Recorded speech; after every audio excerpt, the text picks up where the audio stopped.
നാരായണാഖിലഗുരോ ഭഗവൻ നമസ്തേ. ഗുരുവായൂരപ്പ സർവേശ്വര. എല്ലാവർക്കും നമസ്കാരം. ഇന്ന് കർക്കിടകവാവിൻ്റെ പ്രാധാന്യം, അതേപോലെ ആ കർക്കിടകവാവിൻ്റെ ബലിയുടെ പ്രാധാന്യം, ഇതൊക്കെ ഒന്ന് ചുരുക്കമായിട്ട് പറയാമെന്ന് വിചാരിച്ചിട്ടാണ്. കാരണം കഴിഞ്ഞ വർഷവും എൻ്റെ അടുത്ത് ഒരുപാട് പേര് ഇതിനെക്കുറിച്ചൊരു ഓഡിയോയോ വീഡിയോയോ ചെയ്യണമെന്ന് പറഞ്ഞിരുന്നു. അന്ന് സമയക്കുറവുകൊണ്ട് സാധിച്ചിരുന്നില്ല. മുമ്പ് ഞാൻ വിസ്തരിച്ചിട്ട് പിതൃബലിയെക്കുറിച്ച്, പിതൃതർപ്പണാദി ക്രിയകളൊക്കെ കുറിച്ച്, ശ്രാദ്ധാദി ക്രിയകളെയൊക്കെ കുറിച്ച് രണ്ട് ഭാഗങ്ങളായിട്ട് ഒരു 2-3 കൊല്ലം മുമ്പ് ഒരു 2 പാർട്ട് വീഡിയോ ഇട്ടിരുന്നു. അത് ഒരുപാട് പേര് കണ്ടിട്ടുണ്ടെന്ന് എനിക്കറിയാം. അതിൽ ഞാൻ വിസ്തരിച്ച് പറഞ്ഞിരുന്നു പിതൃയജ്ഞത്തിൻ്റെ പ്രാധാന്യം എന്താണെന്ന് വളരെ വിസ്തരിച്ചിട്ട് തന്നെ പറഞ്ഞിട്ടുണ്ടായിരുന്നു.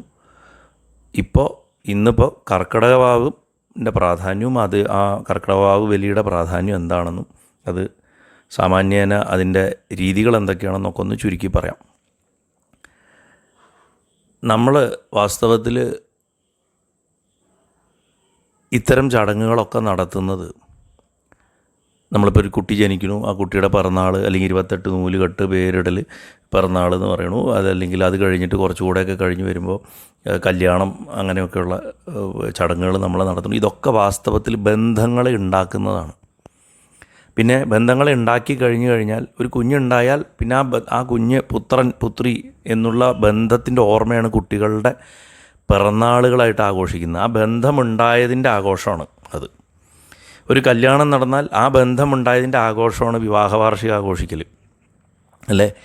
അതേപോലെ തന്നെ നമുക്ക് ഉണ്ടായിരുന്ന ബന്ധങ്ങളെ, ചില ബന്ധങ്ങളെ നമുക്ക് അനുസ്മരിച്ചേ പറ്റൂ. എല്ലാ ബന്ധങ്ങളെയും നമുക്ക് അനുസ്മരിക്കാൻ പറ്റില്ല. കാരണം പല ബന്ധങ്ങളും നമുക്ക് വലിയ മുറിവുകൾ ഉണ്ടാക്കിയിട്ടാണ് കടന്നു പോവുക. പക്ഷേ തീർച്ചയായിട്ടും ഈ എന്താ പറയുക, മരണം ഉണ്ടാക്കുന്ന വിടവുകൾ നമ്മളെ വിട്ടുപോയവരെ ഓർക്കുക എന്നുള്ള, നമുക്ക് അവരുമായിട്ടുണ്ടായിരുന്ന ബന്ധത്തിനെ അനുസ്മരിപ്പിക്കുകയാണ്. സാധാരണഗതിയിൽ ഒരു കുടുംബം എന്ന് പറഞ്ഞു കഴിഞ്ഞാൽ അമ്മ, അച്ഛൻ, മകൻ, മകൾ എന്നൊക്കെ പറയുന്ന ആ ഒരു യൂണിറ്റാണ്. ഇവർ തമ്മിലുള്ള പരസ്പര ബന്ധങ്ങൾ നിലനിർത്തുക എന്നുള്ളതാണ് മനുഷ്യരാശിയിൽ, മനുഷ്യ സംസ്കാരത്തിൻ്റെ, സിവിലൈസേഷൻസിൻ്റെ മൂലക്കല്ല് എന്ന് പറയുന്നത്. കുടുംബങ്ങളാണ് സമൂഹങ്ങളെ ഉണ്ടാക്കുന്നതും സമൂഹങ്ങളാണ് സംസ്കാരങ്ങളെ ഉണ്ടാക്കുന്നതും. അപ്പോൾ ഈ അച്ഛൻ, അമ്മ, മകൻ, മക്കൾ എന്നൊക്കെ പറയുന്ന ഈ കുടുംബത്തിൻ്റെ ബന്ധങ്ങളെ നിലനിർത്തുന്നതിന് നല്ലോണം ചിന്തിച്ചിട്ട് നിരീക്ഷിച്ചിട്ടും കാരണവന്മാരും മഹർഷിമാരും പൂർവികരൊക്കെ അനവധി ഉപദേശങ്ങൾ നമുക്ക് നൽകിയിട്ടുണ്ട്. ചിലതിന് വളരെ കൃത്യമായിട്ട് സമാഹരിക്കപ്പെട്ടിട്ടുണ്ട്, ചിലത് വാമൊഴിയായിട്ടും നാട്ടറിവായിട്ടും കുടുംബങ്ങളിലെ അറിവുകളായിട്ടും അങ്ങനെയുണ്ട്. സമാഹരിക്കപ്പെട്ടിട്ടുള്ള ശാസ്ത്രങ്ങൾ, വേദാംഗങ്ങൾ, വേദം പ്രധാനമായിട്ടുള്ള അറിവാണ്. ആ വേദത്തിൻ്റെ ഭാഗമായിട്ട് ഇത്തരം കാര്യങ്ങൾ, ഇങ്ങനത്തെ ഉപദേശങ്ങളുടെയൊക്കെ എന്താ പറയുക, ഒരു സമാഹരണമാണ് കൽപ്പശാസ്ത്രം എന്ന് പറയും. അതിൻ്റെ ഒരു ഭാഗമായിട്ട് തന്നെ പറഞ്ഞിട്ടുള്ളതാണ് ഈ പിതൃമേധ സൂത്രം എന്ന് പറയും. പിതൃമേധ സൂത്രം അതിൻ്റെ പൊരുളെന്നെ എന്താണെന്ന് വെച്ച് കഴിഞ്ഞാൽ, കടന്നുപോയവരെ, നമുക്ക് മുൻപ് പോയ തലമുറയെ നമുക്ക് ആരോഗ്യമുള്ള കാലം വരെ, നല്ല ആരോഗ്യമുള്ള കാലം എന്നല്ല, അത്യാവശ്യം ഇരുന്നിടത്തിരുന്നിട്ടൊരു കാര്യം ചെയ്യാൻ പറ്റുകയാണെങ്കിൽ തന്നെ അത്ര സമയത്ത് അപ്പം പോലും അവരെ ഓർക്കുകയും ആദരിക്കുകയും ചെയ്യുക എന്നുള്ളതാണ്. അല്ലാണ്ട് എനിക്ക് മുട്ടിന് വയ്യാണ്ടേ അതുകൊണ്ട് ഇപ്പോൾ ഞാൻ അച്ഛൻ്റെ അമ്മയുടെ ശ്രാദ്ധം ചെയ്യാറില്ല, അതൊന്നും അനുവദനീയമല്ല. സൂര്യൻ്റെയും ചന്ദ്രൻ്റെയും ഭൂമിയുടെയും ഭ്രമണങ്ങളുണ്ട്. ആ കറക്കങ്ങളുടെ സമയവും കാലവും ഒക്കെ നോക്കിയിട്ടും അതിനെ അടിസ്ഥാനപ്പെടുത്തിയിട്ടുമാണ് എല്ലാ മനുഷ്യൻ്റെ ആചരണങ്ങൾക്കും ആചാര്യന്മാർ ഓരോ കാലങ്ങളും സമയങ്ങളും മുഹൂർത്തങ്ങളും ഒക്കെ ചിട്ടപ്പെടുത്തിയിരിക്കുന്നത്. പിതൃക്കൾക്ക് ബലിതർപ്പണം നടത്തുന്നതിനും ഇതേപോലെ കൃത്യമായിട്ടുള്ള സമയകാലങ്ങളൊക്കെ ഉണ്ട്. കർക്കിടക മാസത്തിൻ്റെ കാര്യം പറയുമ്പോൾ എന്താ വെച്ചാൽ, കർക്കിടക മാസത്തിലെ ഒരു പ്രത്യേക ദിവസം ചന്ദ്രൻ്റെ മണ്ഡലത്ത് നിന്നിട്ട് പിതൃക്കൾ തങ്ങളുടെ പിന്നീട് വന്ന തലമുറ നോക്കിക്കാണണമെന്നാണ് ഒരു വിശ്വാസമാണ്. നമ്മൾ ചന്ദ്രനെ എപ്പോഴും ചന്ദ്രൻ്റെ ഒരു വശം മാത്രമേ നമുക്ക് കാണാൻ പറ്റുള്ളൂ. ചന്ദ്രനും ഭൂമിയുടെയും കറക്കം കാരണമാണ്. ചന്ദ്രൻ കറങ്ങുകയാണെങ്കിൽ ചന്ദ്രൻ്റെ അപ്പുറത്തെ ഭാഗം നമുക്ക് കാണാൻ സാധിക്കില്ല.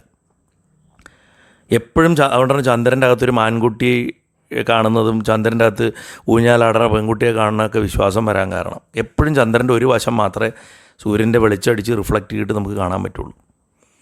ആ ചന്ദ്രൻ്റെ കാണാത്ത വശം, അപ്പുറത്തെ വശം, ആ ഇരുണ്ട വശത്താണ് അത്ര പിതൃലോകം എന്നാണ് ഒരു സങ്കല്പമാണ്. അതെന്തോ ആയിക്കോട്ടെ. കർക്കിടക മാസത്തിലെ കർത്തവാവിൻ്റെ ദിവസം എന്ന് പറഞ്ഞാൽ ചന്ദ്രനും സൂര്യനും കർക്കിടക രാശിയിലാണ് വരണത്. രണ്ടുപേരും ഒരേ രാശിയിൽ. കർക്കിടകാവിൻ്റെ ഏറ്റവും വലിയൊരു പ്രാധാന്യം അത്.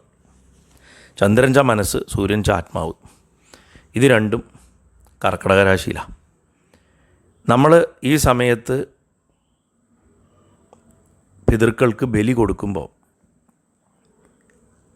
ആ ബലി നമ്മൾ പിതൃക്കൾക്ക് കൊടുത്തത് അവർ സ്വീകരിച്ചോ അല്ലെങ്കിൽ നമ്മളത് ചെയ്തു എന്നുള്ളത് കൊണ്ടല്ല അതിൻ്റെ മാഹാത്മ്യം വരണത്.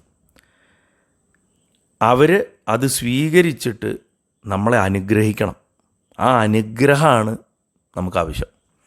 അതുകൊണ്ട് വെറുതെ ഒരു ചടങ്ങിന് വേണ്ടിയിട്ട് അമാവാസിക്ക് പോയി, കർക്കിടവാവിന് പോയി, ഞാൻ ബലിയിട്ടു തിരിച്ചു വന്നു, സ്റ്റാറ്റസ് ഇടുക ഇൻസ്റ്റാഗ്രാമിൽ ഫേസ്ബുക്കിൽ, അതല്ല കാര്യം. ആ ബലി ഇടുന്ന സമയത്ത് ഞാൻ എന്നാലാവും വണ്ണം ചെയ്യണം ഈ ബലിക്രിയെ സന്തോഷത്തോടു കൂടി സ്വീകരിച്ച് എന്നെ എൻ്റെ തലമുറകളെയും അനുഗ്രഹിക്കണേ പിതൃക്കളെ എന്ന് പ്രാർത്ഥിക്കുകയാണ് വേണ്ടത്. വാസ്തവത്തിൽ ആ പ്രാർത്ഥന ഇല്ലെങ്കിൽ അപ്പം ചെയ്യണ ബലി വൃഥാവാണ്. കാരണം ഞാൻ മുമ്പ് പറഞ്ഞിട്ടുണ്ട്, നമ്മുടെ ശരീരത്തിൻ്റെ ഉടമസ്ഥന്മാരാണ് നമ്മുടെ അച്ഛനമ്മമാർ, അവരുടെ അച്ഛനമ്മമാർ, അവരുടെ അച്ഛനമ്മമാർ, അവരുടെ അച്ഛനമ്മമാർ. ഞാൻ ഇപ്പോഴും പറയാറുള്ളൊരു ഇപ്പോൾ ഈ കഴിഞ്ഞ ദിവസം രാമായണത്തിലെ ജഗദംബിക പറഞ്ഞപ്പോൾ പോലും പറഞ്ഞു, നമ്മൾ ഒരാളുണ്ടാവാൻ 2 പേര് വേണം, അവർ 2 പേരുണ്ടാവാൻ 4 പേര്, അവരുണ്ടാവാൻ 8 പേര്, അവരുണ്ടാവാൻ 16 പേര്, 32 പേര്, 64 പേര്, അങ്ങനെ മേലോട്ട് പോവും. അപ്പോൾ എത്ര പേരെ ആറ്റിക്കുറുക്കി അവസാനം നമ്മളൊരാളുണ്ടായിരിക്കണം. അങ്ങനെ ചിന്തിക്കണം. അതുകൊണ്ട് അവരുടെയൊക്കെ ശരീരം തന്നെയാണ് നമ്മുടെ ശരീരം. അതുകൊണ്ട് അവരെ നമ്മുടെ അച്ഛനമ്മമാരെയും ജീവിച്ചിരിക്കുന്നുണ്ടെങ്കിൽ ശരീരം വിട്ടിട്ടുണ്ടെങ്കിലാണല്ലോ പിതൃകർമ്മത്തിൻ്റെ ആവശ്യം വരിക.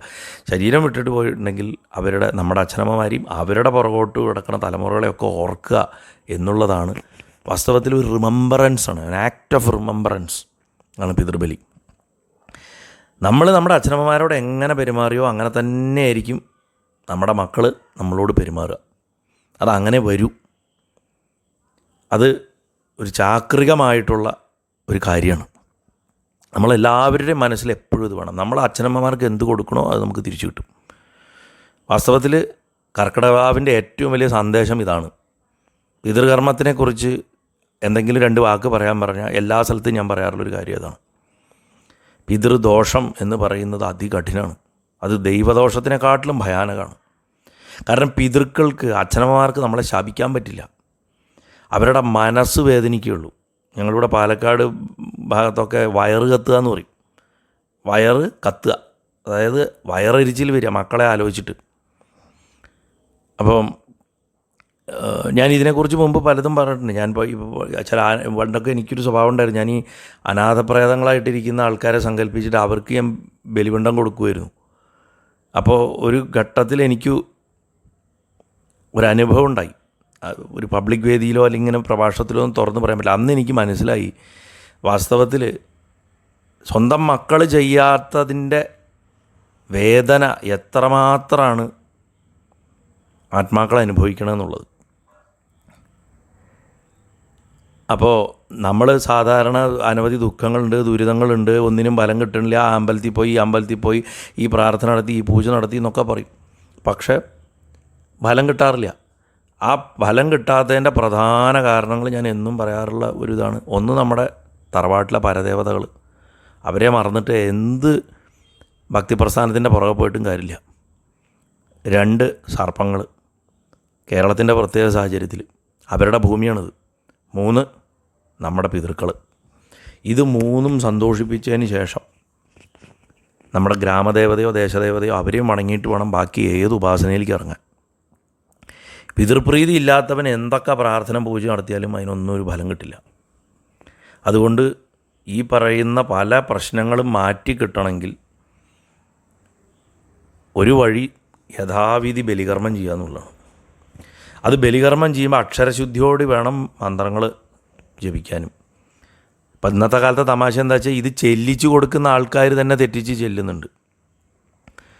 കേരളത്തിലൊരു പ്രസിദ്ധമായിട്ടുള്ളൊരു പിതൃതർപ്പണ സ്ഥലത്ത് കുറേ വർഷം മുമ്പ് ഞാൻ എൻ്റെ അച്ഛൻ്റെ അമ്മയുടെ അസ്ഥി നിമഞ്ജനത്തിന് പോയ സമയത്ത് അച്ഛനടക്കം അച്ഛൻ്റെ കൂടപ്പറപ്പുകളൊക്കെ ചെയ്തുകൊണ്ടിരിക്കുമ്പോൾ ഞാൻ അപ്പുറത്ത് മാറി നിൽക്കുന്നുണ്ട്. അന്ന് ഞാൻ കുറച്ച് വർഷം മുമ്പാണ്, ഒരു 10, 15, 20 കൊല്ലം മുമ്പാണ്. ഗംഗേജ യമുനേ ചൈവ ഗോദാവരി സരസ്വതി എന്നുള്ള സപ്തനദികളുടെ മന്ത്രം തെറ്റിച്ച് ചൊല്ലിക്കൊടുക്കുകയാണ് ആ കർമ്മി. ഇവരത് കേട്ട് ചെല്ലണമുണ്ട്. അതാണ് അവസ്ഥ. എത്ര സിമ്പിളായിട്ടൊരു മന്ത്രം, അതുപോലും ശരിക്ക് അക്ഷരശുദ്ധിയോടെ പറയാൻ സാധിക്കാത്ത ആൾക്കാരും നമ്മുടെ ഇടയിലുണ്ട്, കർമ്മികളുടെ ഇടയിൽ തന്നെ. അതുകൊണ്ടാണ് നമ്മൾ ഈ ധർമ്മത്തിൽ നിൽക്കുമ്പോൾ, പ്രത്യേകിച്ച് ഈ സനാതനധർമ്മത്തിൽ നിൽക്കുമ്പോൾ, ഒരു സാധാരണക്കാരനും ആവുന്നിടത്തോളം അത്യാവശ്യത്തിന് വേണ്ട കാര്യങ്ങൾ മനസ്സിലാക്കണം. ഇല്ലെങ്കിൽ ഇംഗ്ലീഷിൽ പറഞ്ഞ മാതിരി we will be taken four A ride. നമ്മൾക്ക് അറിഞ്ഞൂടാ, നമ്മൾ അർത്ഥമറിയാതെയാണ് പല കാര്യങ്ങളും ചെയ്യണത്. എന്തോ വിശ്വസിക്കുന്നു, എന്തൊക്കെയോ ചെയ്യണം. അങ്ങനെ ആവരുത്.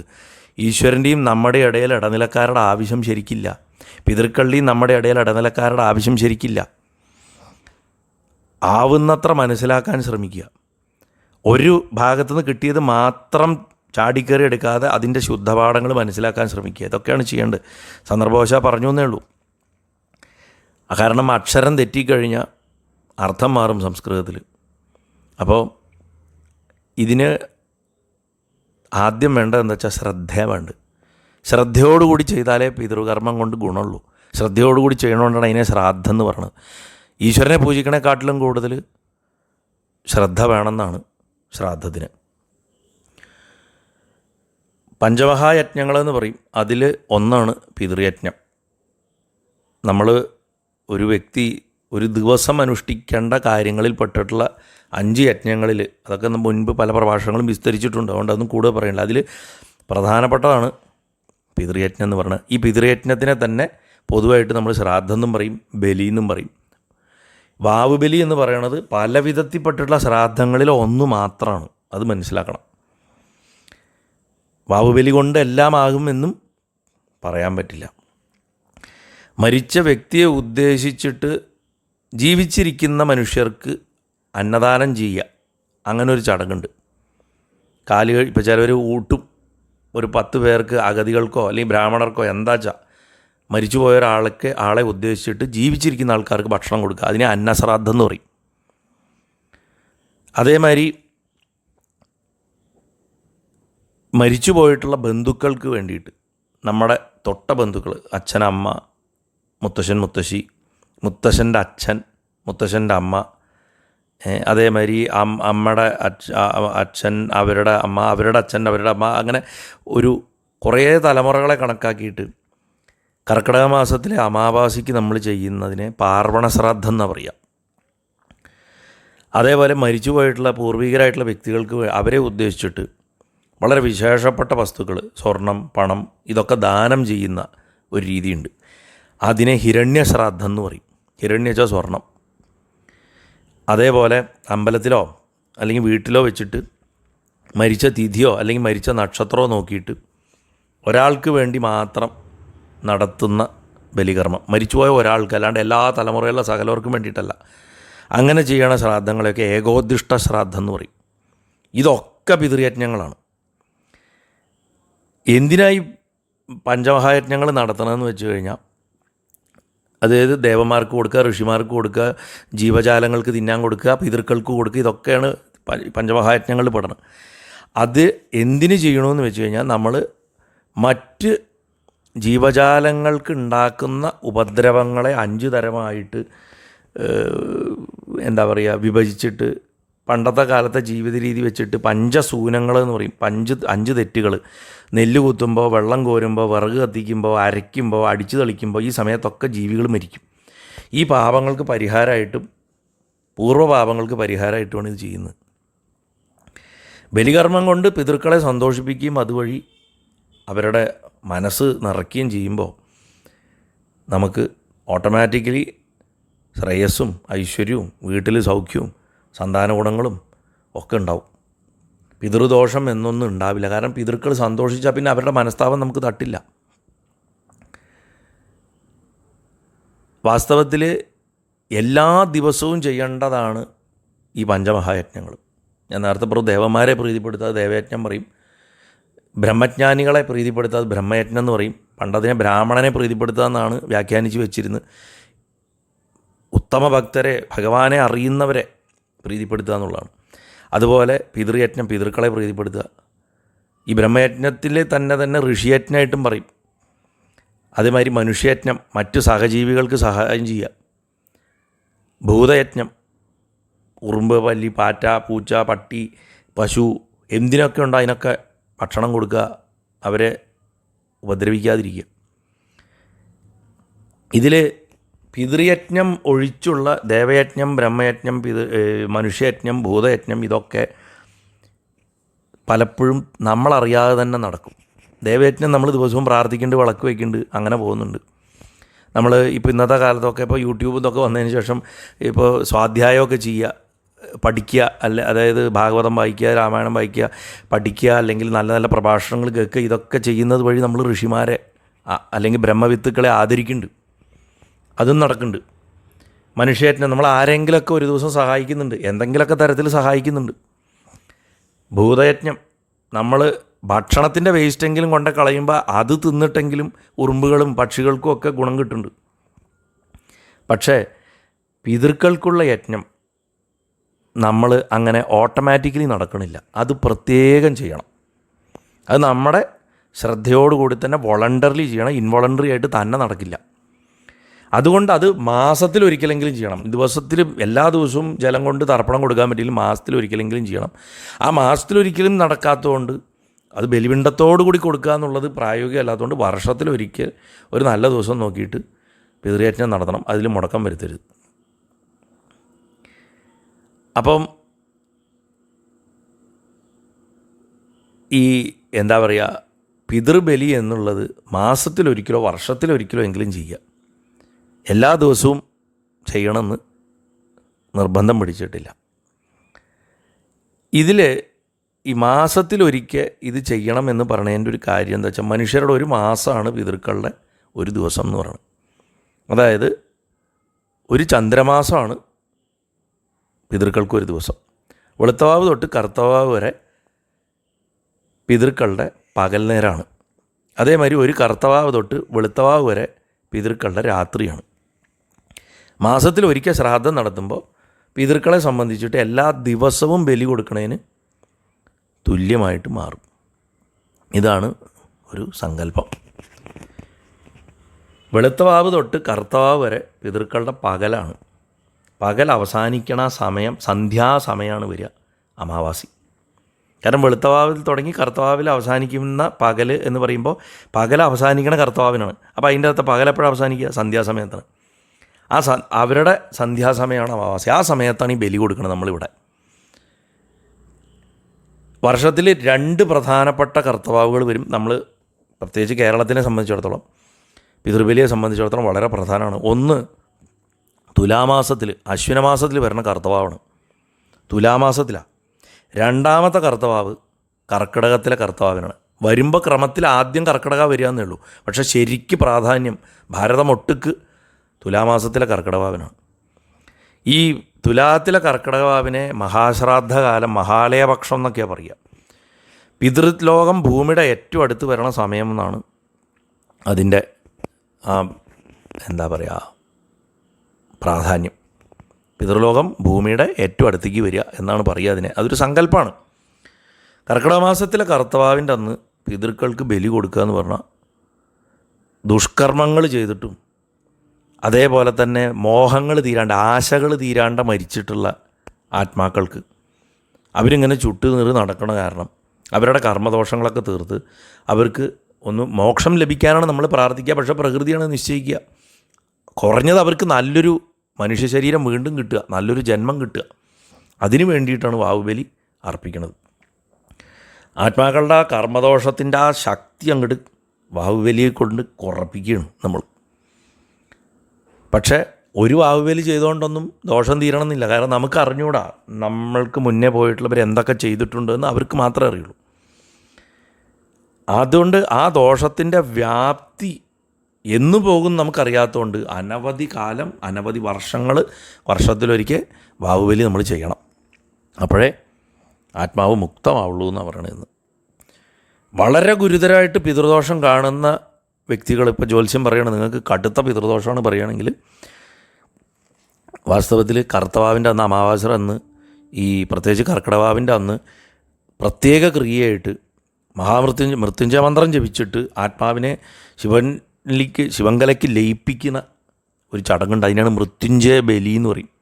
അത് ചെയ്യണത് നല്ലതാണ്. ക്ഷേത്രങ്ങളിൽ നടത്തുന്നത് എങ്ങനെയാണെന്ന് വെച്ച് കഴിഞ്ഞാൽ, ഇപ്പോൾ ഇന്ത്യയിൽ, നമ്മുടെ ഭാരതത്തിൽ നാസിക്കിൽ ഗോമതി നദിയുടെ അടുത്ത് മഹത്തായിട്ടൊരു ജ്യോതിർലിംഗ ക്ഷേത്രമുണ്ട് മഹാദേവൻ്റെ. അതിൻ്റെ പേര് ത്രയംബകേശ്വരം എന്നാണ്. ആ ത്രയംബകേശ്വരത്തിൽ പൂർണ്ണ വിധിയോട് കൂടിയിട്ട് ഈ മൃത്യുഞ്ജയ ബലി നടത്തുന്നുണ്ട്. എല്ലാ അമാവാസി നാളിൽ വീട്ടിൽ വെച്ചിട്ടോ അല്ലെങ്കിൽ ഏതെങ്കിലും പുണ്യതീർത്ഥങ്ങളുടെ അടുത്തോ മരിച്ചുപോയ ആൾക്കാരെ സ്മരിച്ചിട്ട് നമ്മളാൽ ആവണ മാതിരി ചെറിയ തോതിലെങ്കിലും ഒരു 3 കുമ്പിളെങ്കിലും വെള്ളം കയ്യിലെടുത്തിട്ടെങ്കിലും തർപ്പണം ചെയ്യണം. അതേ ദിവസം നായ, അതുമാതിരി പശു, കാക്ക, പക്ഷികൾ, ഇതിനൊക്കെ ആഹാരം കൊടുക്കുന്നത് പിതൃശാന്തിക്ക് വളരെ നല്ലതാണ്. കർക്കിടവാവിൻ്റെ അന്നും വെറുതെ പോയിട്ട് എവിടെയും പോയി ബലിയിട്ട്, കാറിൽ പോയി ബലിയിട്ട് തിരിച്ച് വരുമ്പോൾ മസാല ദോശയും കഴിച്ച് കാപ്പിയും കുടിച്ച് വരണേക്കാട്ടിലും നല്ലത് ഇതൊക്കെ ഒന്ന് ഓർത്ത് അന്നത്തെ ദിവസം മറ്റ് ഭക്ഷണം ഇല്ലാത്ത ആൾക്കാർക്ക് ഭക്ഷണം കൊടുക്കുക, അന്നദാനം കൊടുക്കുക. ഇങ്ങനെ കാക്ക, നായ, പശു, പക്ഷികൾ ഇതിനൊക്കെ എന്തെങ്കിലും ഭക്ഷണം കൊടുക്കുകയൊക്കെ ചെയ്യുന്നത് വളരെ നല്ലതാണ്. പിതൃദോഷ നിവാരണത്തിന് പ്രധാനമായിട്ടും പറഞ്ഞിട്ടുള്ള പരിഹാരങ്ങൾ എന്ന് പറഞ്ഞു കഴിഞ്ഞാൽ ഈ വിധത്തിൽ ആചരിക്കുക എന്നുള്ളതാണ്. പിന്നെ ആവുന്നത്ര നമ്മുടെ ഇഷ്ടദേവത ആരാച്ച, അപ്പം മഹാദേവനാണെങ്കിലും നാരായണനാണെങ്കിലും അമ്മയാണെങ്കിലും അതൊക്കെ ആ നാമങ്ങൾ ജപിച്ചിട്ട് ആ പരേതാത്മാവിനെ ശാന്തി കൊടുക്കണേന്ന് നന്നായിട്ട് പ്രാർത്ഥിക്കുക. ഇത് നമ്മൾ മസ്റ്റായിട്ട് ചെയ്യണം. ഇനി പ്രധാനമായിട്ടും എൻ്റെ അടുത്ത് ചോദിക്കാറുള്ള ഒരു കാര്യം എന്താണെന്ന് വെച്ച് കഴിഞ്ഞാൽ, ഈ പിതൃകർമ്മങ്ങൾ അമാവാസി കർത്തവാവും തമ്മിൽ എന്തെത്ര ബന്ധം, അത് കുറച്ചൊന്ന് വിസ്തരിച്ച് പറയണം എന്ന് പറയാറുണ്ട്. എനിക്ക് ആവുന്ന പോലെ ഞാനൊന്ന് വിസ്തരിക്കാം. കുറച്ച് മനസ്സിലാക്കാൻ ചിലപ്പോൾ ഇത്തിരി ബുദ്ധിമുട്ടായിരിക്കും, എന്നാലും ആവുന്ന പോലെ അത് നിങ്ങൾക്ക് എന്താ പറയുക വിശദീകരിക്കാൻ ഗുരുവായൂരപ്പൻ അനുഗ്രഹിക്കട്ടെ. പിതൃഭ്യോ മാസി ഉപമാസ്യം ദദാതി എന്നാണ് അഥർവവേദം പറയുന്നത്. പിത്രേ രാത്രഹനീ മാസ എന്നും മനുസ്മൃതിയും പറയുന്നുണ്ട്. ഇത് പറയണതിൻ്റെ സാരം എന്താ വെച്ചാൽ, നമ്മൾ മനുഷ്യന്മാരുടെ ഒരു മാസക്കാലം 30 ദിവസം ചന്ദ്രമാസം ലൂണാർ കലണ്ടർ പ്രകാരം അതാണ് നമ്മുടെ ഒരു മാസമാണ് പിതൃക്കളുടെ ഒരു അഹോരാത്രം. ഒരു അഹോരാത്രം വെച്ചാൽ രാവും പകലും ചേർന്ന ഒരു ദിവസം. അപ്പോൾ അങ്ങനെ വരുമ്പോൾ എല്ലാ മാസവും ശ്രാദ്ധം നടത്തിയ പിതൃക്കൾക്ക് എല്ലാ ദിവസവും ഭക്ഷണം കിട്ടിയതിന് തുല്യമായി.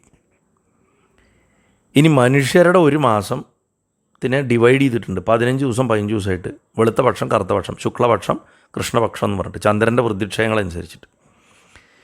അമാവാസി കഴിഞ്ഞിട്ട് വരണ 1ാമത്തെ തിഥി പ്രതിപദം തൊട്ടിട്ട് പൗർണമി വരെ ചന്ദ്രൻ്റെ വളർച്ചയാണ്, വൃദ്ധി.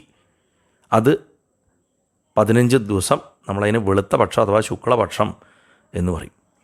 ഇനി വെളുത്ത വാവിൻ്റെ അന്ന് പൗർണമി തൊട്ടിട്ട് കറുത്തവാവ് വരെ, അമാവാസി വരെ ചന്ദ്രൻ ക്ഷയിച്ച് ഇരുട്ട് വർദ്ധിച്ച് വരുമ്പോൾ കറുപ്പ് കൂടി വരുന്നു, കൃഷ്ണവർണ്ണം കൂടി വരുന്നത് കൊണ്ട് അതിനെ കൃഷ്ണപക്ഷം, കറുത്തപക്ഷം എന്നും പറയും. അതിൽ നിന്ന് എന്താ മനസ്സിലാക്കേണ്ട വെച്ചാൽ, നമ്മൾ മനുഷ്യൻ്റെ കൃഷ്ണപക്ഷം അതായത് കറുത്ത പക്ഷം പിതൃക്കളുടെ പകല, നമ്മുടെ വെളുത്ത പക്ഷം അവരുടെ രാത്രിയാണ്. സിദ്ധാന്ത ശിരോമണി എന്ന് പറഞ്ഞ പുസ്തകത്തിലെ ഗോളാധ്യായത്തിൽ പറയുന്നുണ്ട്, വിധ്വർധ്വഭാഗേ പിതരോ വസന്ത സ്വധാ സുധാദീതി മാമനന്തി വശ്യന്തി തേ അർക്ക നിജമസ്തകോർധ്യം ദർശേയതോ അസ്മാദ്യുപലതദൈഷാം. ഇതിൻ്റെ അർത്ഥം എന്താ വെച്ചാൽ, ചന്ദ്രൻ്റെ ലോകത്തിൻ്റെ മുകളിലായിട്ടാണ് പിതൃലോകം വരണമെന്ന്. അതുകൊണ്ടാണ് ഞാൻ നേരത്തെ പറഞ്ഞത്, നമ്മൾ കാണുന്ന ഭാഗത്തുനിന്നും അപ്പുറത്തെ സൈഡ് ആ ഇരുണ്ട വശം ചന്ദ്രൻ്റെ, അതാണ് പിതൃലോകം. നമ്മളെ സംബന്ധിച്ചിടത്തോളം അതിൻ്റെ അപ്പുറത്താണ്. ശുക്ലപക്ഷത്തിൽ, വെളുത്ത പക്ഷത്തിൽ ചന്ദ്രൻ സൂര്യനിൽ നിന്ന് ദൂരെ നിൽക്കുന്ന സമയമാണ്. അതുകൊണ്ട് അദ്ദേഹത്തിനെ പൂർണ്ണമായിട്ട് ഇങ്ങനെ വളർന്ന് വരാനായിട്ട് കാണാൻ പറ്റും. അതായത് വെളുത്തവാവിൻ്റെ ദിവസമാണ് ചന്ദ്രൻ ശരിക്ക് സൂര്യനിൽ നിന്ന് ഏറ്റവും ദൂരെ നിൽക്കുന്നത്. കറുത്തപക്ഷം തുടങ്ങുമ്പോൾ ചന്ദ്രനും സൂര്യനും ഒരേ രാശിയിലേക്ക് ഇങ്ങനെ അടുത്തടുത്ത് വരും. അമാവാസിയിൽ വന്ന് രണ്ടുപേരും നമുക്ക് നേരെ മുകളിൽ വരുമ്പോൾ എന്തുണ്ടാവും വെച്ചാൽ ഒരേ രാശിയിൽ കൂടി ചന്ദ്രനും സൂര്യനും വരുമ്പോൾ അമാവാസി ദിവസം ചന്ദ്രനെ നമുക്ക് കാണാൻ പറ്റാണ്ടാവും. അപ്പോൾ ഈ സമയത്ത് ചന്ദ്രലോകത്ത് എന്ന് പറഞ്ഞാൽ നമ്മുടെ നേരെ നെറുകെ കൂടെ സൂര്യൻ വരികയാണ്.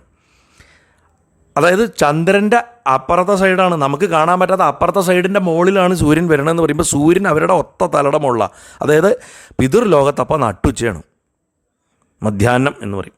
അതുകൊണ്ട് അമാവാസിയിലെ ശ്രാദ്ധം, തർപ്പണം, ബലി പിതൃക്കളുടെ ഒരു ദിവസത്തെ മധ്യാഹ്ന ഭോജനമായിട്ട് വരണമെന്നും ഉച്ചയൂണായിട്ട് വരണമെന്നും ഒരു പ്രധാന സങ്കല്പമുണ്ട്. ഇപ്പം നേരത്തെ ഞാൻ പറഞ്ഞിരുന്നു, അവരുടെ സന്ധ്യാനേരമാണ് ഈ അമാവാസി ദിവസം എന്ന് പറഞ്ഞു.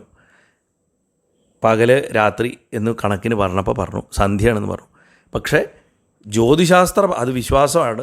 ജ്യോതിശാസ്ത്രപരമായിട്ട് നോക്കിക്കഴിഞ്ഞാൽ അവരുടെ അത് ഒരു ഉച്ചയൂണായിട്ടാണ് നമുക്ക് മനസ്സിലാക്കാൻ സാധിക്കുക. എല്ലാ വശങ്ങളും പറഞ്ഞു തരണമെന്നേ ഉള്ളൂ. വിശ്വാസങ്ങളും ചിന്തകളും ഒക്കെ പലതരത്തിലുണ്ട്. അത് ആകെ നമ്മൾ മനസ്സിലാക്കേണ്ട എന്താ വെച്ചാൽ അവർക്ക് നമ്മൾ ഭക്ഷണം കൊടുക്കണു എന്നുള്ള സ്നേഹത്തോടു കൂടിയുള്ള ഒരു ഓർമ്മ പുതുക്കലാണ് അതെന്നും മാത്രം മനസ്സിലാക്കിയാൽ മതി. ഇതാണ് സാധാരണഗതിയിൽ പിതൃകർമ്മത്തിന് അമാവാസിയായിട്ടുള്ളൊരു കണക്ഷൻ. പക്ഷെ കാലാവസ്ഥയെ നോക്കി, അയനം നോക്കി, സൂര്യൻ്റെ സഞ്ചാരം ഇതൊക്കെ നോക്കി വരുമ്പോൾ പിതൃലോകം ഭൂമിയുടെ ഏറ്റവും അടുത്ത് നിൽക്കുന്ന ഒരു ഘട്ടം വർഷത്തിലൊരിക്കൽ വരും. അത് സൂര്യൻ കന്യാരാശിയിൽ നിന്ന് മാറിയിട്ട് വൃശ്ചിക രാശിയിലേക്ക് മാറുന്ന ആശ്വിന മാസത്തിലെ കൃഷ്ണപക്ഷം. നമ്മൾക്കത് തുലാത്തിലാണ് ഏകദേശം, ചിലപ്പോൾ കന്നിയിലും വരാറുണ്ട്, എന്നാലും തുലാമാസം. അതുകൊണ്ട് അതിനെ പിതൃപക്ഷം, അതിനെ പിതൃസംബന്ധമായിട്ട് ഏറ്റവും വിശിഷ്ടമായിട്ട് വരണോണ്ട് ഇതാണ് മഹാലയ ശ്രാദ്ധം എന്ന് പറയുന്നത്. കേരള പഞ്ചാംഗത്തിൽ അത് തുലാമാസത്തിലെ കറുത്ത പക്ഷവും അമാവാസിയാണ്. അതാണ് തുലാത്തിലെ അമാവാസി പിതൃക്കൾക്ക് വളരെ വിശേഷമാണെന്ന് പറഞ്ഞത്. പക്ഷെ നമുക്ക് കേരളത്തിൻ്റെ ദേശ പ്രാധാന്യം അല്ലെങ്കിൽ പ്രശസ്തി കർക്കിടകവാവിനാണ്. കേരളത്തിൻ്റെ പുറത്ത് മഹാലയപക്ഷത്തിനാണ് പ്രാധാന്യം, വളരെ വിസ്തരിച്ചിട്ടാണ്.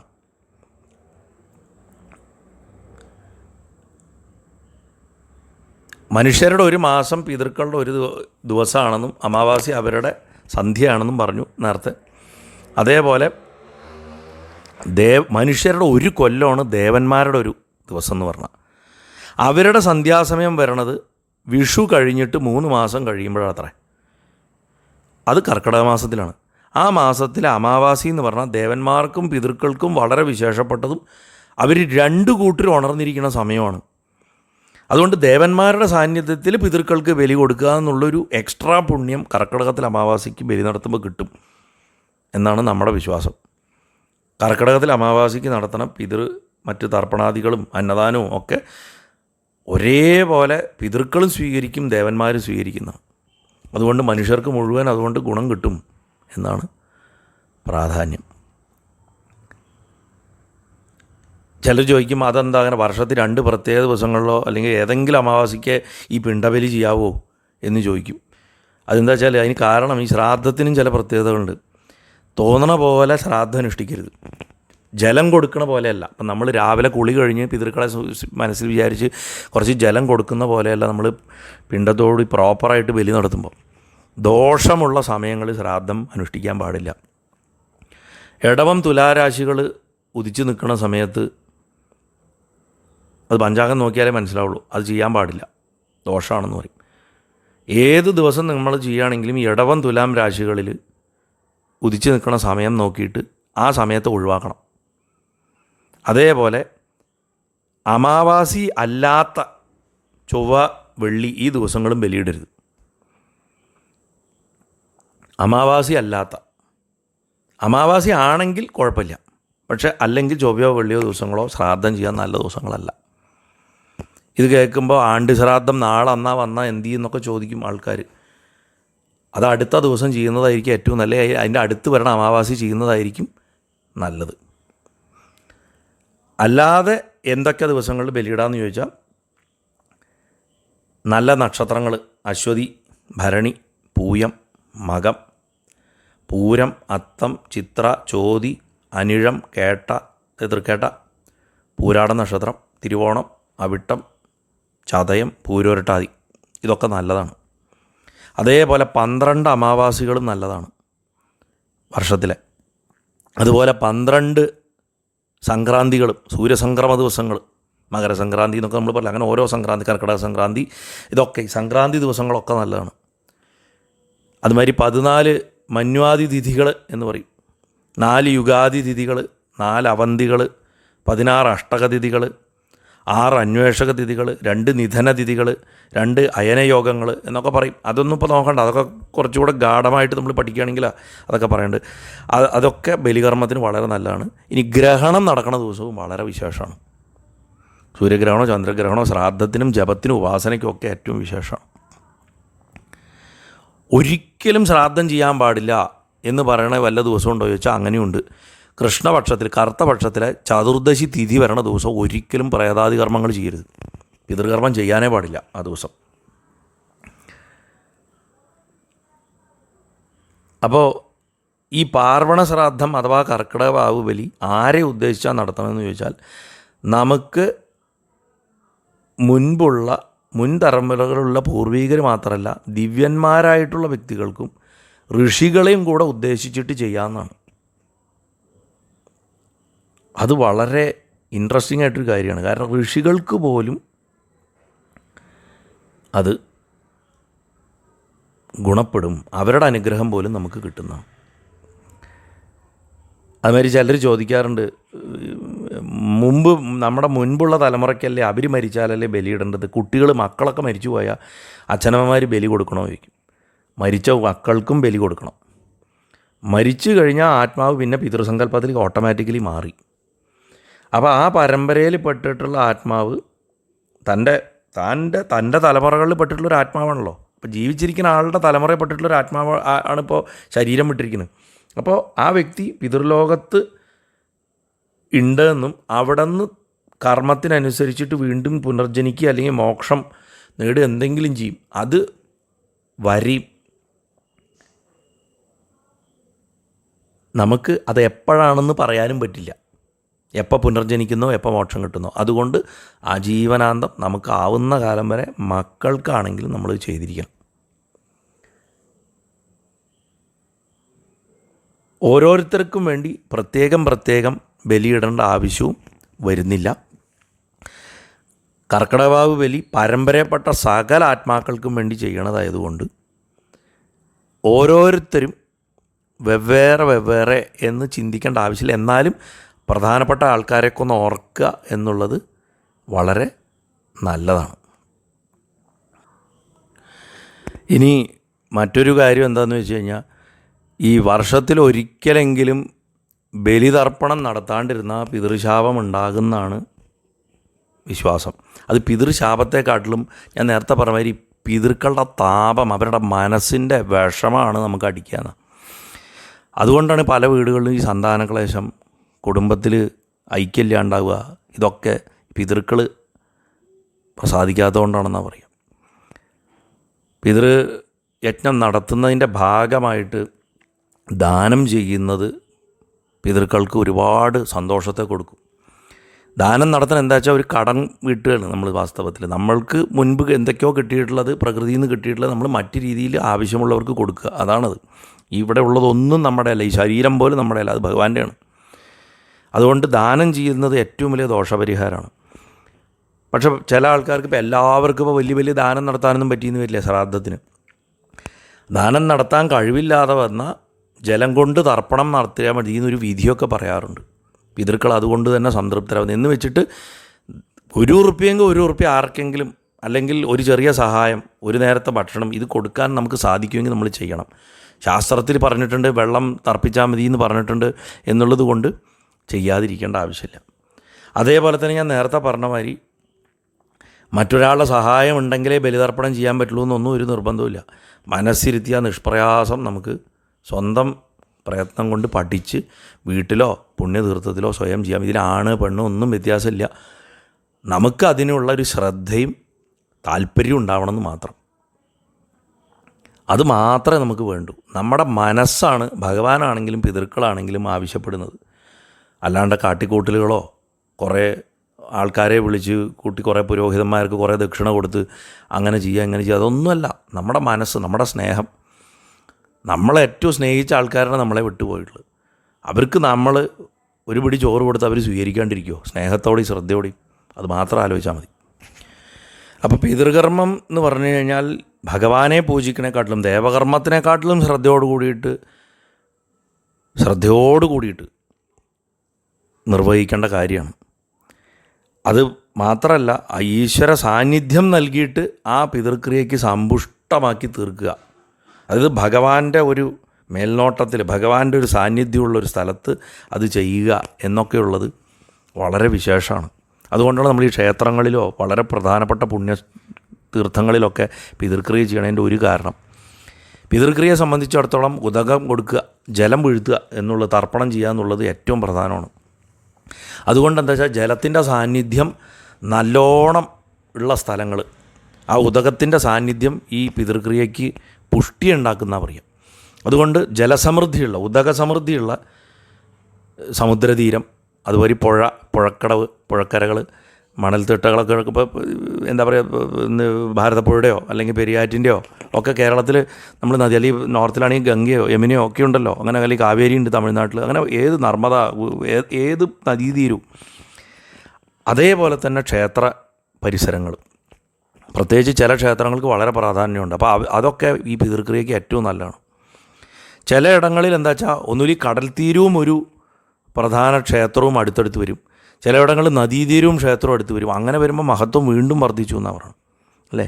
കേരളത്തിലിപ്പോൾ നമുക്ക് നോക്കുകയാണെങ്കിൽ തിരുനാവായ ക്ഷേത്രം, തിരുനെല്ലി ക്ഷേത്രം തുടങ്ങിയിട്ട് അനവധി, അല്ലെങ്കിൽ തിരുവല്ലം, ഇവിടെ നമ്മുടെ തിരുവനന്തപുരത്ത് അതുമാതിരി ശംഖുമുഖം എന്നൊക്കെ പറഞ്ഞിട്ട് അല്ലേ ഒരുപാട് സ്ഥലങ്ങളുണ്ട്. വടക്കും മധ്യ കേരളത്തിലും തെക്കൻ കേരളത്തിലൊക്കെ അനവധി സ്ഥലങ്ങളുണ്ട്. നോർത്തിലിപ്പോൾ ഗയ പോലുള്ള സ്ഥലങ്ങൾ, അവിടെ ഇപ്പോൾ ഗയയിലൊക്കെ ശരിക്കും പറഞ്ഞു കഴിഞ്ഞാൽ എന്താ പറയുക, നദിയുടെ നടുക്ക് കയറി നിന്നിട്ടാണ് ബലിയിടുന്നത്. അത്രയും പ്രധാനമാണ് ബലി ഇതിന്. അതും പ്രത്യേകമായിട്ട് ശ്രദ്ധിച്ചാൽ കാണാം, വിഷ്ണു ക്ഷേത്രങ്ങളിലാണ് കൂടുതലും ഈ ബലികർമ്മം നടക്കുക, ശിവക്ഷേത്രങ്ങളിലല്ല. കാരണം എന്താ വെച്ചാൽ മരിച്ചു കഴിഞ്ഞിട്ടുള്ള ആദ്യത്തെ ഒരു വർഷക്കാലം ശിവലോകത്തും അതിനുശേഷം വിഷ്ണു ലോകത്തേക്കും പോകണം പിതൃക്കളെന്നാണ് ഒരു സങ്കല്പമുള്ളത്. നമ്മൾ ഈ ശ്രാദ്ധങ്ങൾ ചെയ്യുമ്പോൾ ആദ്യത്തെ ഒന്നാമത്തെ ആണ്ട് ശ്രാദ്ധം ചെയ്യുമ്പോൾ ആ ശിവങ്കൽ നിന്നിട്ട് വിഷ്ണുവിൻ്റെ ഭാഗത്തേക്ക് ലയിപ്പിക്കുകയൊക്കെയാണ് ചെയ്യുക. അതിനൊക്കെ പല കാരണങ്ങളുണ്ട്. അതൊക്കെ ഞാൻ മുമ്പ് പിതൃകർമ്മം പറഞ്ഞപ്പോൾ ഞാൻ വിസ്തരിച്ച് പറഞ്ഞിട്ടുമുണ്ട്.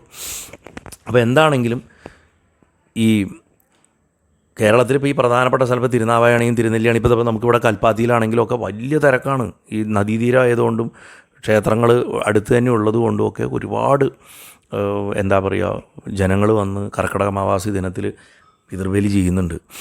അപ്പോൾ വാസ്തവത്തിൽ നമ്മൾ വളരെ ശ്രദ്ധയോട് കൂടിയിട്ട് ഈ കർമ്മം ചെയ്തിട്ട് നമ്മൾ ആ മടങ്ങുമ്പോൾ നമ്മുടെ മനസ്സിലൊരു തൃപ്തി ഉണ്ടാവും.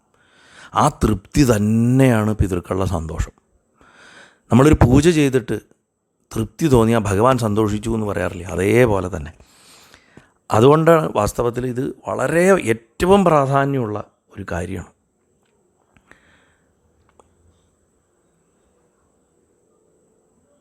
ഭൂമിയുടെ ഉത്തരധ്രുവം എന്ന് പറഞ്ഞാൽ, അതായത് നോർത്ത് പോള്, ആ നോർത്ത് പോളിൻ്റെ സെൻറ്ററിനെയാണ് മേരുപർവ്വതം എന്ന് നമ്മൾ സാധാരണ പറയണം.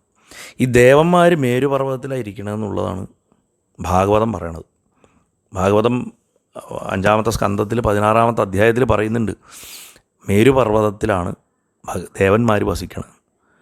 അവിടെ എന്താ പറയുക, അവിടത്തെയുള്ള നന്ദനോദ്യാനത്തിലാണ് ദേവന്മാരുടെ വിഹാരം എന്നൊക്കെ പറയുന്നുണ്ട്. അപ്പോൾ കർക്കിടകത്തിൽ അമാവാസിയെ നമ്മൾ ശരിക്കും ഒരു ആസ്ട്രോണമിക്കലായിട്ട് നോക്കുമ്പോൾ സൂര്യൻ്റെ ദക്ഷിണായനം, അതായത് തെക്കോട്ടുള്ള സഞ്ചാരത്തിൽ തുലാവിഷു എന്ന് പറയുന്ന ദിവസം, അതായത് വിഷു എന്ന് പറഞ്ഞു കഴിഞ്ഞാൽ പകലും രാത്രിയും തുല്യമായിട്ടുള്ള ദൈർഘ്യത്തിൽ വരണ ഏത് ദിവസവും വിഷുവാണ്. ഒന്ന് മേടവിഷു ഉണ്ട്, അതാണ് നമ്മൾ ആചരിക്കുന്ന വിഷു. പിന്നെ തുലാവിഷു. ഈ തുലാവിഷു ദിവസം ഭൂമധ്യരേഖയുടെ നേരെ മുകളിലാണ് സൂര്യൻ ഉദിക്കുക. ഭൂമധ്യരേഖ എന്ന് പറഞ്ഞു കഴിഞ്ഞാൽ നമ്മൾ നോർത്ത് പോളിൽ നിന്ന് നോക്കുമ്പോൾ നോർത്ത് പോളിലുള്ളവരുടെ, ഉത്തരധ്രുവത്തിലുള്ളവരുടെ അവരുടെ ചക്രവാളമാണ് നമ്മുടെ ഭൂമധ്യരേഖ. പിന്നീട് സൂര്യൻ ദക്ഷിണായന ദിവസങ്ങളിലേക്ക് കടക്കുമ്പോൾ ഈ ഭൂമധ്യരേഖയുടെ അപ്പുറത്ത് പോവും സൂര്യൻ. നാച്ചുറലി എന്താവും, ഉത്തരധ്രുവത്തിൽ നോക്കുന്ന ആൾക്കാർക്ക് ചക്രവാളത്തിൻ്റെ അപ്പുറത്താണ് സൂര്യൻ ഉദിക്കണമെന്നുള്ളതുകൊണ്ട് സൂര്യനെ കാണാൻ പറ്റില്ല. അതുകൊണ്ട് 6 മാസക്കാലം നോർത്ത് പോളിൽ രാത്രിയായിരിക്കും, 6 മാസക്കാലം പകലായിരിക്കും. നമ്മളെ മാതിരി രാവിലെ ഉദിച്ച് വൈകുന്നേരം അസ്തമിച്ച് രാത്രി മുഴുവൻ ഇരുട്ടായി പിന്നീട് രാവിലെ വരണ രീതിയല്ല.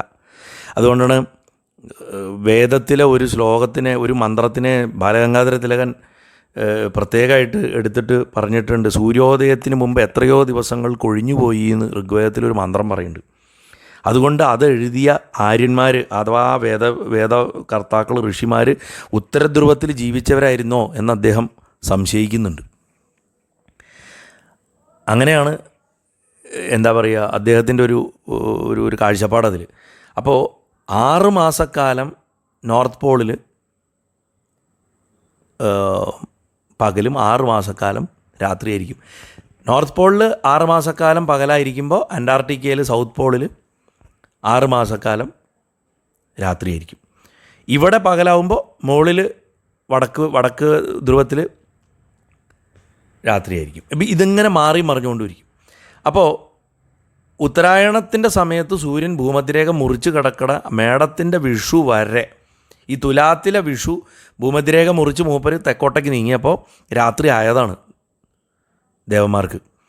ഇപ്പോൾ ഇനി നമ്മുടെ വിഷു വരുമ്പോൾ ആ നമ്മുടെ വിഷുവിൻ്റെ അന്നാണ്, അതും ഇപ്പോൾ നമ്മൾ ആചരിക്കുന്ന തെറ്റായിട്ടുള്ള ദിവസമാണ്. ശരിക്കും മാർച്ച് 25 ഇപ്പോൾ ശരിക്കും വിഷു വരുന്നത് ജ്യോതിശാസ്ത്രപരമായിട്ട്. നമ്മുടെ പഞ്ചാംഗങ്ങൾ ഇതുവരെ നേരാക്കാത്തതിൻ്റെ കഥയൊക്കെ ഞാൻ മുമ്പ് പറഞ്ഞിട്ടുണ്ട്.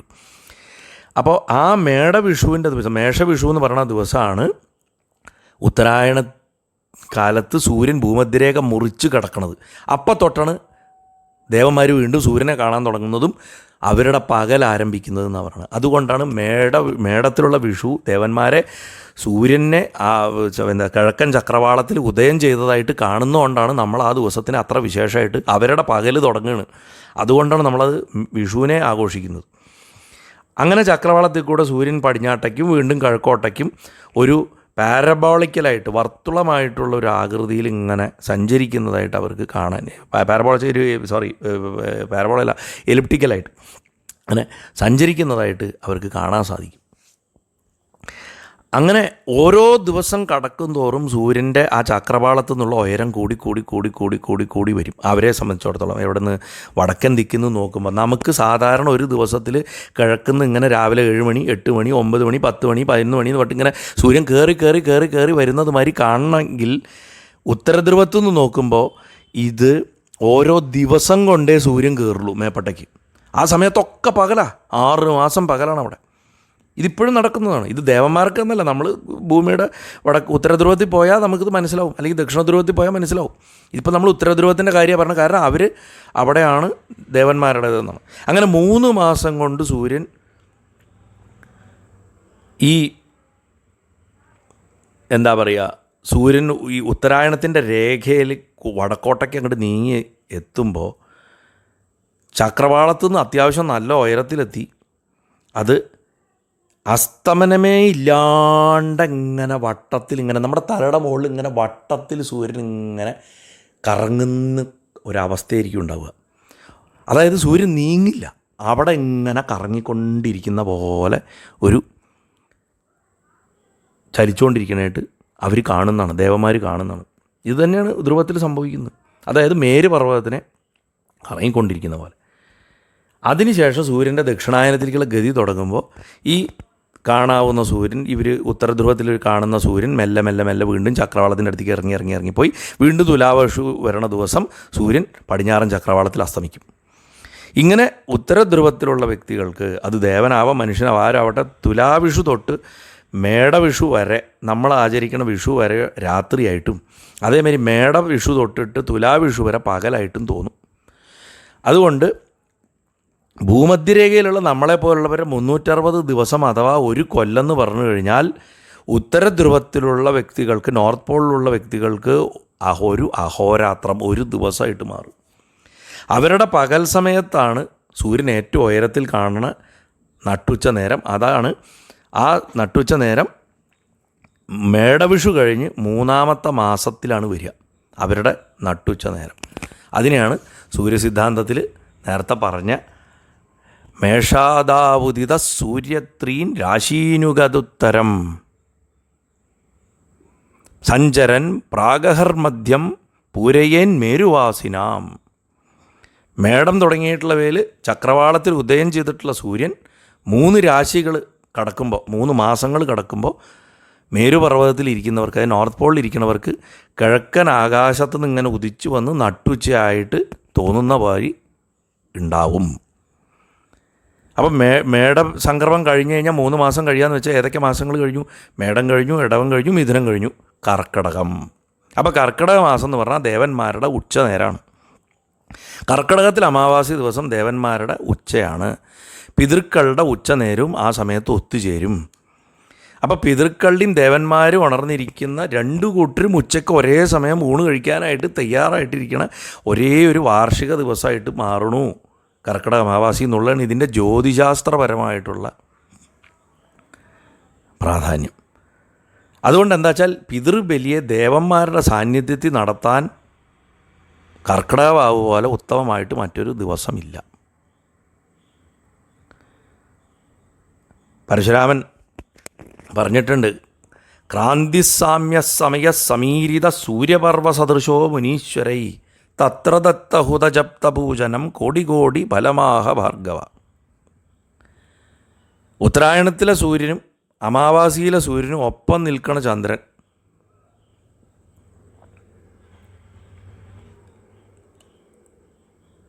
ക്രാന്തിസാമ്യം ഉണ്ടാക്കുക എന്ന് പറയും. അത് ഉണ്ടാക്കണ കൊണ്ട് ആ സമയത്ത് ചെയ്യണ കർമ്മങ്ങൾക്ക് അനന്തകോടി ഫലമാണെന്നാണ്.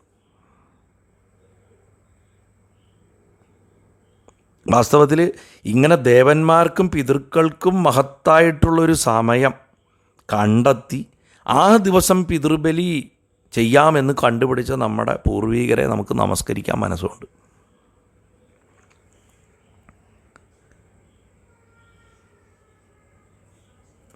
വാസ്തവത്തിൽ നമ്മൾ കൊടുത്ത അന്നം സ്വീകരിച്ചിട്ട് പിതൃക്കളും അതേമാതിരി അത് കൊടുത്തത് കൊണ്ട് ഉണ്ടായിട്ട് ഉള്ള സംതൃപ്തി കൊണ്ട് നമ്മളും, അതേപോലെ നമ്മൾ അപ്പം ജപിച്ച മന്ത്രങ്ങളെ കൊണ്ട് ദേവന്മാരും, അതേപോലെ നമ്മളെ മനസ്സിലുണ്ടായിരുന്ന നല്ല പ്രാർത്ഥനകൾ കൊണ്ട് മഹർഷിമാരും എല്ലാവരും സന്തോഷിക്കും. അതാണ് കർക്കിടകത്തിലെ അമാവാസി ബലിയുടെ ഏറ്റവും വലിയ ഭാഗ്യവും അനുഗ്രഹവും. ഇത് നമ്മൾ നല്ലോണം മനസ്സിരുത്തി ചിന്തിക്കണം. ഒരിക്കലും അശ്രദ്ധയോട് കൂടിയിട്ട് വാവ് ബലി ചെയ്യരുത്. ഇനി സപ്പോസ് ഈ വാവിന് പെല കാരണമോ മറ്റെന്തെങ്കിലും അശുദ്ധി കാരണമോ ബലി ചെയ്യാൻ പറ്റിയില്ലെങ്കിൽ സാരില്ല, അടുത്ത വാവിന് ബലിയിടുക. എന്തിനുമുള്ള പോംവഴികൾ നമ്മുടെ ധർമ്മത്തിലുണ്ട്. ഈ അതരുത്, ഇതരുത്, മറ്റേതരുത്, മറിച്ചതരുത്, ഇങ്ങനെയുള്ള വിഡ്ഢിത്തരങ്ങളെയൊക്കെ തള്ളിക്കളയുക. നല്ല കർമ്മങ്ങൾ എവിടെ ചെയ്യാൻ അവസരം കിട്ടിയാലും അത് ചെയ്തേക്കണം. ഭഗവാനെ പ്രീതിപ്പെടുത്തുന്ന, പിതൃക്കളെ പ്രീതിപ്പെടുത്തുന്ന, പരദേവതകളെ പ്രീതിപ്പെടുത്തുന്ന, പ്രകൃതിയെ പ്രീതിപ്പെടുത്തുന്ന, ദുഃഖം അനുഭവിക്കുന്ന മനുഷ്യരെ സന്തോഷിപ്പിക്കുന്ന, എന്തും മറ്റ് ജീവജാലങ്ങളെ സന്തോഷിപ്പിക്കുന്ന എന്ത് ക്രിയയും അവസരം കിട്ടി അപ്പം ചെയ്തേക്കണം. അങ്ങനെ അവസരങ്ങൾ വരുന്നുണ്ടോ എന്ന് സൂക്ഷ്മ ശ്രദ്ധയോട് കൂടിയിട്ട് സദാ ജാഗരൂകരായിരിക്കുകയും വേണം. അതാണ് ഒരു യഥാർത്ഥ ഭക്തൻ ചെയ്യേണ്ടത്. ഗുരുവായൂരപ്പൻ നമ്മളെ അതാ പഠിപ്പിക്കണം. ഇനി ബലിയിടാനുള്ള വ്രതനിഷ്ഠകൾ ചിലർ ചോദിച്ചിട്ടുണ്ടായിരുന്നു. അത് വളരെ ലഘുവായിട്ട് പറയാം, കേരള സമ്പ്രദായത്തിൽ പറയാം. കർക്കിടകവാവിൻ്റെ തലേ ദിവസം രാവിലെ തന്നെ എണീച്ച് കുളിച്ച് ക്ഷേത്ര ദർശനം നടത്തണം. തലേ ദിവസം, അന്നത്തെ ദിവസം ഒരിക്കലായിരിക്കണം ഒരു നേരം ഉണക്കലരി കൊണ്ടുള്ള ചോറ കഴിക്കേണ്ടത്. തൈര് കൂട്ടി കഴിക്കാം, ദധ്യന്നായിട്ട്. തൈര് സാദം എന്നും പറയാം, അല്ലെങ്കിൽ തൈര് ചേർത്തിട്ട്. തൈര് സാദമായിട്ട് ഉണ്ടാക്കണ്ട, ഉണക്കലരി ചോറും തൈരും. പിന്നെ ഒരു ചമ്മന്തി എന്തെങ്കിലും ആവാം, അതിൽ ഉള്ളി ചേർക്കാൻ പാടില്ല. അതൊക്കെ ഓരോരുത്തർ ഇഷ്ടം. എന്തായാലും ദധ്യന്നം വളരെ നല്ലതാണ്. പിന്നെ അന്നത്തെ ദിവസം ഭക്ഷണം കഴിക്കരുത്. കുറച്ചുകൂടെ ഗോതമ്പ് കൊണ്ട് ഉള്ള ഗോതമ്പ് കഞ്ഞിയോ അങ്ങനെയാണെങ്കിലും കുഴപ്പമൊന്നുമില്ല. എന്തായാലും ഒരിക്കലും ഗുണമാണ്. ഒരു നേരം ഭക്ഷണം പാടുള്ളൂ. ആ ദിവസം എണ്ണ തേക്കാൻ പാടില്ല, എണ്ണ തേച്ച് കുളിക്കരുത്. തലേ ദിവസം പിതൃക്കളെ നന്നായി ധ്യാനിക്കുക, ഭഗവാന്റെ നാമങ്ങൾ ചെല്ലുക, വിഷ്ണു സഹസ്രനാമമൊക്കെ ചെല്ലുക, വളരെ വിശേഷമാണ്. അല്ലെങ്കിൽ വിഷ്ണു ഭുജംഗ പ്രയാതം പോലുള്ള സ്തോത്രങ്ങൾ ചെല്ലുക പിതൃക്കളുടെ സന്തോഷത്തിന് വേണ്ടിയിട്ട്. അല്ലെങ്കിൽ പിതൃസ്തുതികളൊക്കെ അറിയുമെങ്കിൽ പിതൃസൂക്തം പോലുള്ളതൊക്കെ ചെല്ലാൻ അറിയുമെങ്കിൽ അതൊക്കെ ചെല്ലുക. മഹാദേവനെയും അമ്മയും നാരായണനെയും നന്നായിട്ട് ഭജിക്കുക. അതേമാതിരി മത്സ്യമാംസാദികൾ കഴിക്കരുത്. കഴിവതും വാവ് ബലിക്ക് 3 ദിവസം മുന്നെയെങ്കിലും മുട്ടയടക്കം ഒന്നും കഴിക്കരുത്. കഴിവതും തലേ ദിവസവും അന്നത്തെ ദിവസവും ഒരു കാരണവശാലും ഉപയോഗിക്കരുത്. അതേപോലെ തന്നെയാണ് ബ്രഹ്മചര്യം.